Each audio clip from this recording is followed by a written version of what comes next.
बहुत समय पहले अरावली पर्वत के घने जंगलों में एक शेर रहता था। अर्जुन। अर्जुन जंगल का राजा था। बलशाली, तेज और गर्व से भरा हुआ। उसकी दहाड़ से पूरा जंगल कांप उठता और उसकी चाल से पेड़ पौधे तक झुकते प्रतीत होते। लेकिन असली बात यह थी, अर्जुन जितना ताकतवर था उतना ही न्यायप्रिय भी था। वह बिना वजह किसी जानवर का शिकार नहीं करता। जंगल के सभी जानवर उस पर भरोसा करते थे। एक मनहूस रात, तूफान और धोखा। एक रात भयंकर तूफान आया। बिजली कड़क रही थी, पेड़ गिर रहे थे और आवाजों का शोर पूरे जंगल को हिला रहा था। अर्जुन अपने इलाके की पहरेदारी कर रहा था कि तभी झाड़ियों से आवाज आई। वह सावधान हुआ। अचानक तेज भाले का वार उसके कंधे पर लगा। मनुष्य। कुछ शिकारी उसका पीछा कर रहे थे। अर्जुन ने पूरी ताकत से दहाड़ा और मुकाबला किया, लेकिन दूसरी चोट उसकी टांग पर लगी।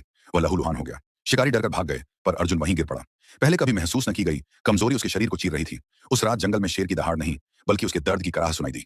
जंगल की चिंता, राजा घायल। सुबह होते ही जंगल में खबर फैल गई, अर्जुन शेर घायल हो गया है। हिरण, बंदर, हाथी, भालू सभी चिंता में थे। बिना राजा के जंगल बिखर सकता था।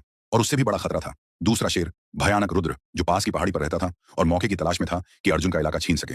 अगर अर्जुन ठीक न हुआ तो जंगल में खून खराबा होना तय था। एक छोटा दोस्त, मणि बंदर। इसी बीच जंगल का सबसे छोटा और शरारती बंदर मणि जंगल का इकलौता जानवर था जो घायल शेर के पास जाने की हिम्मत करता था। सबने मणि को रोका। अरे, शेर घायल हो या भूखा, खतरनाक होता है। लेकिन मणि बोला, अर्जुन राजा है, वो ऐसे किसी को नुकसान नहीं पहुंचाएगा जिसने उसका साथ दिया हो। मणि धीरे धीरे अर्जुन के पास पहुंचा। शेर की सांस भारी थी, आंखें सुर्ख थीं, लेकिन उसने बंदर पर हमला नहीं किया, बल्कि उसकी ओर दर्द भरी नजर से देखा। मणि फुसफुसाया, मत डरिए राजा साहब, मैं आपको ठीक कर दूंगा।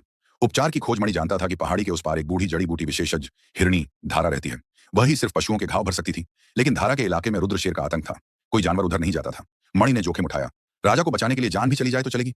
छोटा बंदर छलांग लगाता, झाड़ियों में छिपता, पेड़ों पर चढ़कर पहाड़ी पार करता हुआ धारा तक पहुंचा। धारा ने जब सुना कि अर्जुन घायल है, उसकी आंखों में चिंता छलक आई। अर्जुन को कुछ हुआ तो जंगल अंधकार में डूब जाएगा, वह बोली। धारा ने जड़ी बूटियों की गठरी तैयार की और बोली, पर ध्यान रखना, रास्ते में रुद्र मिल गया तो हम दोनों का अंत निश्चित है। रुद्र से सामना लौटते समय उनकी बदकिस्मती जाग उठी। रुद्र शेर सामने आ गया। उसकी आंखें लाल, शरीर विशाल और आवाज ज्वालामुखी की तरह गूंजती। कहां जा रहे हो? रुद्र गुर्राया। मणि कांप गया, लेकिन धारा ने कहा, हम अर्जुन की मदद करने जा रहे हैं। रुद्र दहाड़ा, अर्जुन खत्म हो चुका है, अब जंगल का नया राजा मैं बनूंगा। रुद्र हमले के लिए झपटा ही था कि अचानक ऊपर से एक विशाल डाल टूटी और उसके सामने गिर गई। मणि ने पेड़ हिला हिलाकर डाल गिरा दी थी। धारा बोली, भागो। दोनों जान बचाकर दौड़े और किसी तरह अर्जुन के पास वापस पहुंचे। उपचार। धीमी उम्मीद। धारा ने